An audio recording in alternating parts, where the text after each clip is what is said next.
Ito.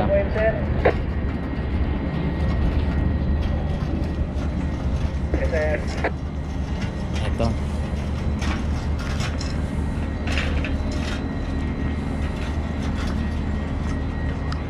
So, ito rin yung mga trabaho ng mga deco. So, yung mga hindi sanay na makalanghap ng basura, naku, hindi ka pa pwede dito sa barko na to. Lahat ng barko ganyan gagawin natin, ginagawa ng mga crew. Lahat ng mga nag-opisyal, kasama na po ang inyong lingkod. Naging kapitan man ako, dumaan po ako sa trabahong ganyan. So, nangamoy basura, nangamoy uling, nagmukhang uling. So, ganyan. Normal po yan. So, hindi ko sa inaabuso mga tao, pero yan talaga. Wala nang ibang gagawa niya, nalangan naman ako, diba?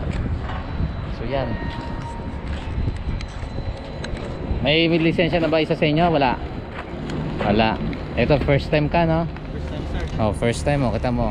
Anong palagay mo dati nung nagbabarko ka? Nang chill-chill lang noon sa Inter-Island, sir. Pero dito, Nag-inter-island ka. Pero anong diferensya ng inter-island tsaka ano? malayo, sir. Malayo ba? O kaya nga natakot ka sa akin, no? Yes, sir. Alam ba ni boss, ba't natakot ka? Alam mo ba, boss, ano nangyari kanina? Alam mo ba nangyari kanina? Ha? Ano, hindi. Huwag kang matakot sa akin, no? Pero normal sa kapitan nagagalit. Kasi first time, dinidiretso nyo pala yung mga bisita sa kapitan. Hindi, yung totoo. Dinidiretso nyo? Wala, sa Inter-Island, ganun lang? Okay lang naman, sir. Sa Inter-Island.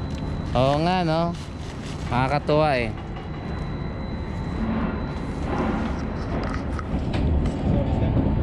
Ito ibang story nito kasi kaninang umaga mukhang natakot ka. Natakot ka ba sa akin? Ngayon, hindi na, sir. Yun ang kanina. Natakot ka? Sir. Takot ka? Nanginginig ka kanina, no? Sir, parang maiiyak na. Oo, parang maiyak kanina. Oo, kaya medyo kumambyo ko. Akala nila matigas ako, hindi nila alam. Matigas ba ako, ano? Matigas ba ako? Ha? Matigas ba ako? Okay. Ha? Ay, okay kasi naka-video eh. Hindi guys, kasi ito kanina. Ito bago kong crew eh. Ito. Yan, ginagawa. Ha? Bob, sir. Bob. Bob? Yung palayo ko, sir. Huwag ka na matakot sa akin, ha? Okay, magagalit yung asawa ko eh. Higpit daw akong trainer. So shoutout dun sa mga nakasama ko nung sa fast food. Naging trainer ako, naging team leader, naging regular muna. So mahigpit-higpit ako. Pagdating kasi sa trabaho, talaga seryoso. Siguro yun ang mga pagkakamali ko noon. Ayan, yung si Bob kanina, may kwento ko na, no? Naawa ako bigla eh. Nakita ko yung sarili ko rin sa kanya. 23 years old lang siya. Halos nangangatal siya sa takot. Kita ko kaagad sa kanya.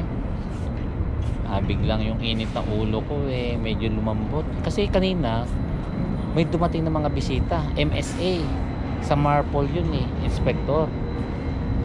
Ang ginawa niya kasi nasa gangway siya. Yung nasa gangway siya ay yung dapat nag-check ng mga ID. Tapos hindi niya dapat iniiwan yung gangway, yung post niya. Tatawag siya dapat sa duty officer. Ang duty officer ang siya namang ang duty officer naman ang siyang magre-report kay shipmate. Ang tatawag naman sa akin, i-inform ako.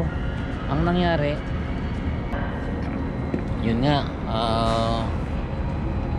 dinala niya kagad sa kabina ko. Nabigla ako. Yung kabina ko hindi ko naman pinapapasok na pinawax ko nga yun pina-strip ko, pinawax ko. Dumating pa yung mga bisita syempre kung may COVID pa di unang-una na ako tamaan. Kasi meron naman kaming room para sa mga bisita. May meeting room, may ship's office. Diretso doon. Siyempre umainit agad ulo ko. Tinanong ko sino agad naka-duty. Kasi normal procedure lang naman yan. So nalimutan ko bago tinanong ko sa chief ko sino naka-assign. Kaya medyo siguro natakot ka agad. At medyo mataas ang boses ko sa radyo. Kahit na maliit na tao lang tayo, pero malaki ang boses ko. Ayun, medyo natakot. But before that, nakita ko na siya ng kahapon, naka-coverall, naka-safety shoes, pinasok niya yung gamit niya sa yung coverall niya, naka-safety shoes sa officer's mess. May pinuntahan siya doon. Ayun ang unang hate ko. Sinabihan ko sa kanila na hindi ako sanay na madugyot. So yun, sinabihan ko kagad. Medyo natakot na pala siya noon. Ito pangalawang kaso niya na to, pangatlo. Pero nakita ko siya doon sa pintuan pa lang na halos na maiiyak na, tsaka parang nanginginig. Bata pa talaga. Medyo bumilta agad ako. Alam mo naman, ayaw ko ng ganyan. Kasi naranasan ko yan nung time ko eh. Naranasan ko yan nung time ko. Yan ang ayaw ko talaga mangyari. So yung init ng ulo ko, biglang binuhusan ng malamig na tubig, pinakalma ko na lang.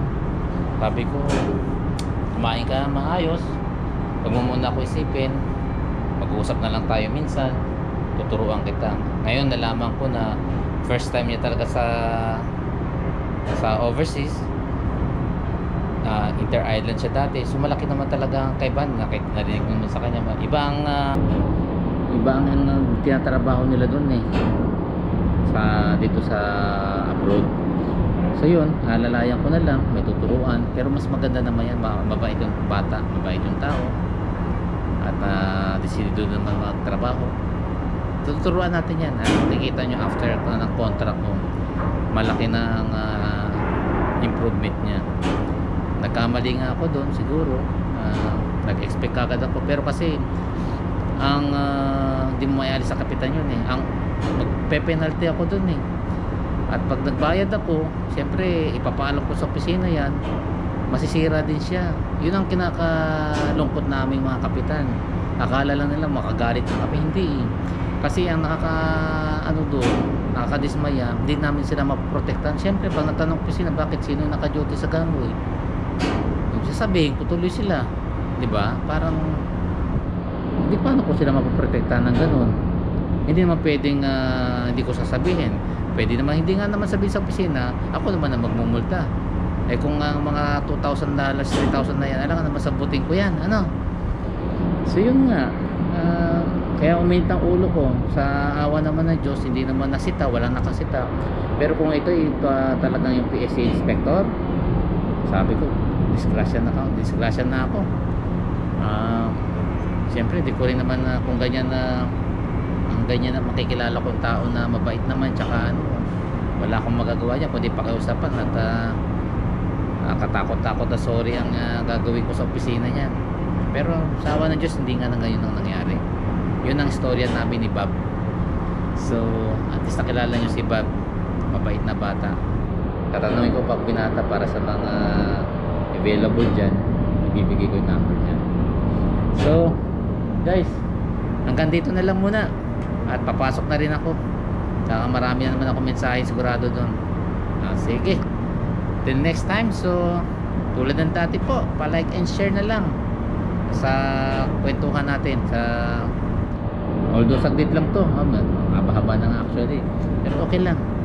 So pakisupport na lang, pakisubscribe naman po sa Captain Charty YouTube channel at sa Facebook videos, The Captain's Vlog. Interesado ka ba? So hanggang dito na lang. Until next time, bye bye.